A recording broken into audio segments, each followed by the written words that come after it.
Hai guys, selamat kembali ke channel MD Aizat. So, baru-baru ni, Huawei secara rasminya telah memperkenalkan satu telefon bajet yang terbaru mereka, iaitu Huawei Nova Y90. Kalau korang perasan, sebelum ni aku pernah review kan Nova Y70. Dan masa aku dapat Huawei Nova Y90 ni, aku fikir dia macam adik lah kepada Nova Y70 tu. Tapi sebenarnya, Huawei Nova Y90 ni berada di segmen yang lain. Boleh kata phone bajet yang atas sikit dan dia bukanlah successor kepada Nova Y70 hari tu. Dan bagi aku, Huawei Nova Y90 ni antara peranti kelas permulaan yang bagus, agak sesuai untuk kita jadikan dia sebagai peranti utama dan boleh kata berbaloi jugalah dengan harga jualan dia. Yang mana peranti ini dijual pada tanda harga jualan rasmi RM999 untuk varian 8GB RAM dan juga 128GB untuk storage dalaman. Jadi dengan tanda harga jualan macam ni, dia kira sesuai lah untuk bertanding dengan pesaing yang lain. Contohnya Samsung A23, Redmi 9 dan sebagainya. So kalau korang nak tahu Huawei Nova Y90 ni berbaloi untuk dibeli ataupun tidak, jomlah kita mulakan video ini.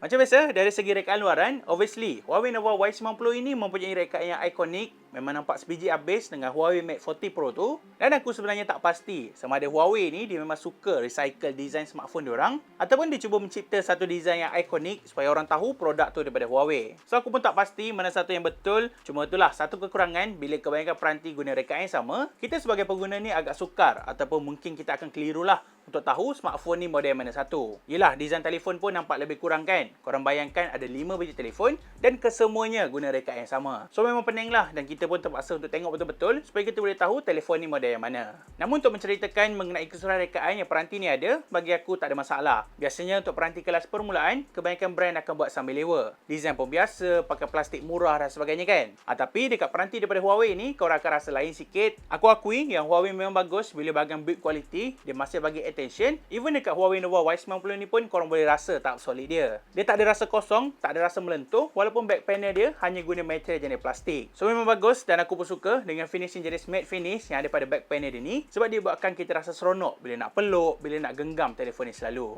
And then kemudian macam biasa, pada bahagian kanan peranti ini ia mempunyai power button yang merangkap sebagai fingerprint scanner dan secara overall fingerprint scanner dia cukup bagus. Memang senang je untuk kesan cap jari kita setiap kali nak unlock telefon ni. Dan pada bahagian atas peranti ini terdapatnya bicu audio 3.5mm. Jadi katakan kalau korang nak cucuk IM ke, nak cucuk earphone ke, yes memang boleh je guna audio jack dia. Dan pada bahagian bawah pula, dia ada slot untuk SIM card, lepas tu ada port pengecasan jenis Type-C dan turut hadir dengan setup mono speaker. So untuk slot SIM card, Huawei Nova Y90 ni hanya menyokong dual SIM saja. Dia tak ada pun slot untuk micro SD card. Aku pun tak faham kenapa dia tak ada. Dan aku agak kecewa sikit lah sebab sepatutnya untuk phone bajet ni memang kena ada benda tu kan. Jadi bila dah tak ada slot untuk micro SD card, korang pun terpaksa berharap lah kepada storage dalaman yang tersedia. Dan kalau nak cerita mengenai setup mono speaker yang digunakan, bagi aku mono speaker dia just okay. Dia agak decent sikit, bukan mono speaker terbaik yang aku pernah jumpa. Tapi setup mono speaker dia okay lah. Kalau korang sekadar nak guna untuk layan lagu, tengok movie dan sebagainya, dia masih kategori yang memuaskan untuk penggunaan media consumption.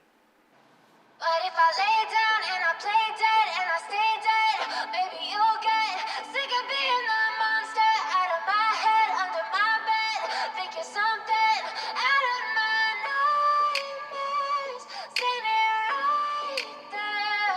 But if I lay down and I play dead and I stay dead, then will you get bored of killing me? Silhouettes of you are like a taunt, never really know just what you want. With you I don't ever feel calm, I can feel the sweat inside my palms. Play with me like cats and a string, you don't understand the pain it brings. Kemudian untuk paparan hadapan pula, Huawei Nova Y90 hadir dengan skrin jenis flat punch hole display, panel jenis IPS LCD dengan skrin berukuran 6.7 inci. Dan skrin dia juga menyokong resolusi sampai Full HD Plus dan turut hadir dengan refresh rate sehingga 90Hz. Jadi dengan penggunaan skrin jenis IPS LCD, mungkin ramai orang rasa was-was dengan skrin macam ni kan. Takut color tak cantik dan sebagainya. Tapi jujur aku cakap, yang Huawei Nova Y90 ni dia ada skrin yang mantap. Aku dah tengok video dekat YouTube dan aku boleh puji lah sebab IPS LCD yang digunakan bukan jenis cikai punya. Korang sendiri boleh tengok warna dihasilkan cukup menyelah, tak kontras serta kecerahan display pun dah kategori bagus. Dan disebabkan dia hadir dengan resolusi sampai Full HD Plus, skrin dia cukup detail dan korang pun takkan nampak lah pixel yang ada dekat skrin dia. Jadi memang tak ada masalah untuk layan konten dan sebagainya dekat skrin dia ni.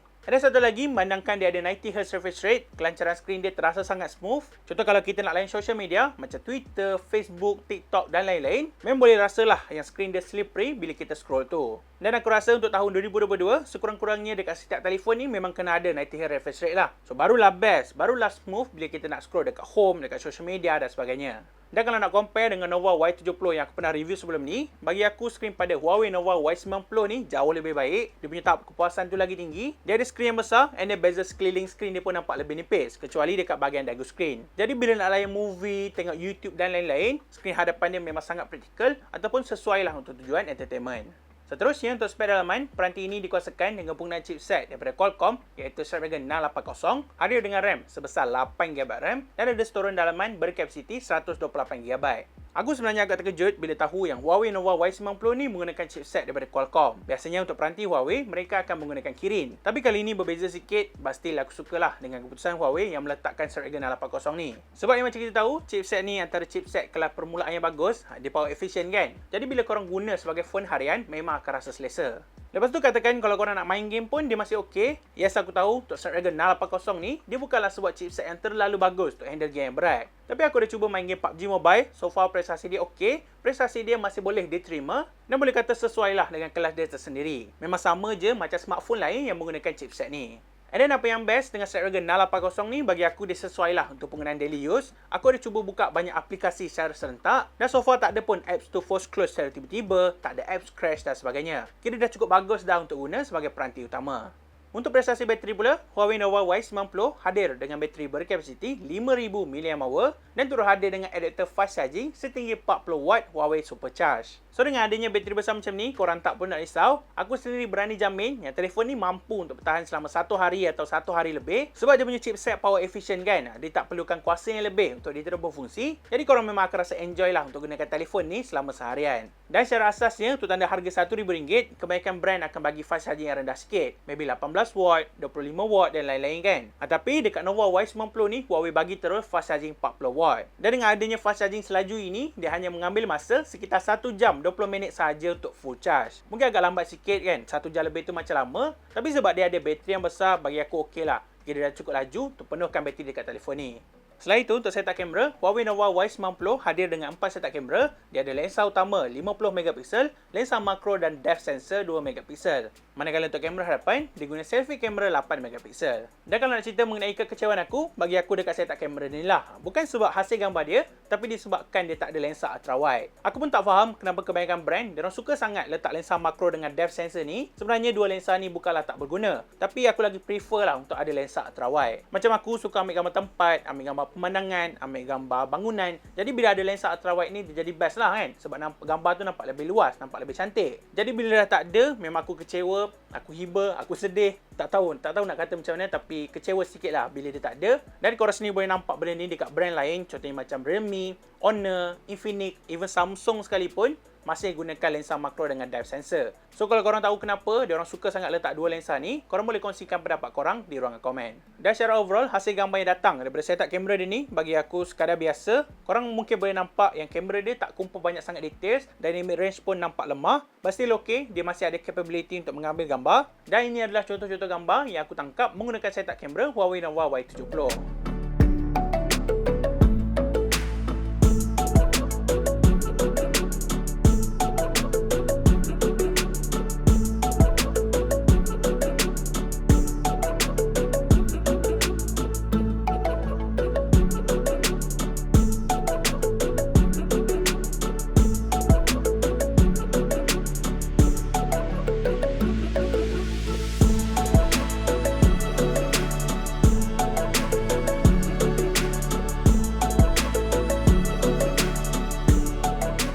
Dan yang terakhir, aku nak ceritakan sikit pasal Huawei Mobile Services. Dan aku rasa bahagian ni memang paling ramai yang rasa khawatir ataupun rasa was-was lah untuk gunakan telefon daripada Huawei. Kan, betul tak? So macam aku cakap sebelum ni lah, korang sebenarnya tak perlu bimbang. Walaupun peranti daripada Huawei kini tidak lagi mempunyai Google Services, korang boleh je guna telefon daripada Huawei ni seperti smartphone biasa. Even kalau korang nak cari sebarang maklumat dekat Google pun, aku rasa tak ada masalah sebab peranti ni juga turut mempunyai aplikasi browser. Jadi katakan kalau korang nak buka apa-apa website, contoh macam aku nak tahu spek telefon, aku boleh je cari website GSM Arena. Dan dari situ, aku boleh baca sebarang info yang berkaitan dengan smartphone tu. So memang mudah dan aku faham kebanyakan orang mungkin akan fikir bila dah gunakan peranti daripada Huawei ni auto tak ada Google, ataupun maksudnya tak ada Google langsung. Tapi sebenarnya statement tu mungkin silap. So, selama aku gunakan Huawei Nova Y90 ni, aku boleh je cari apa-apa info yang aku perlukan dekat Google. So memang tak ada masalah dan aku rasa korang tak pun nak risau pun. Lepas tu kalau korang rasa macam nak layan YouTube pun boleh, memang okey je nak guna. Korang install dulu aplikasi G-Space macam aku ceritakan sebelum ni dalam Huawei App Gallery. Dan dalam aplikasi G-Space tu pun ada je apps lain, contohnya macam WhatsApp,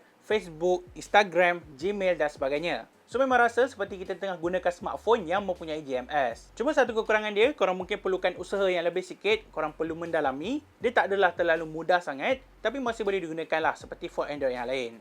And then mengenai Huawei App Gallery pula, yang ni pun aku rasa tak ada masalah, so far okey. Sebab sekarang ni memang banyak gila aplikasi yang mungkin aku perlukan. Contohnya App Store Bank macam MAE ke, Maybank, CIMB, ada ASB, KWSP, Tashengo e-wallet dan sebagainya. So memang dah banyak gila aplikasi yang mungkin aku perlukan untuk penggunaan harian aku. Dan katakan kalau aku rasa macam nak main game dekat smartphone ni, aku tak pernah risau, aku boleh je cari dalam Huawei App Gallery. Dia juga sama konsep macam Google Play Store, dia ada dedicated slot ataupun slot khas untuk apps, untuk game. Jadi kalau aku nak main game, aku pergi je dekat slot game, aku boleh carilah apps-apps yang mungkin aku perlukan. Lepas tu dia juga ada apps yang top ranking, contohnya macam PUBG Mobile, Mobile Legend, Crazy Cooking. So memang dah banyak dah sebenarnya. Jadi korang boleh guna dan muat turun pelbagai aplikasi dalam telefon ni. Okay guys, so aku rasa itu saja untuk video kali ini. Jadi itulah sedikit pendapat ringkas ataupun pengalaman peribadi aku menggunakan Huawei Nova Y90.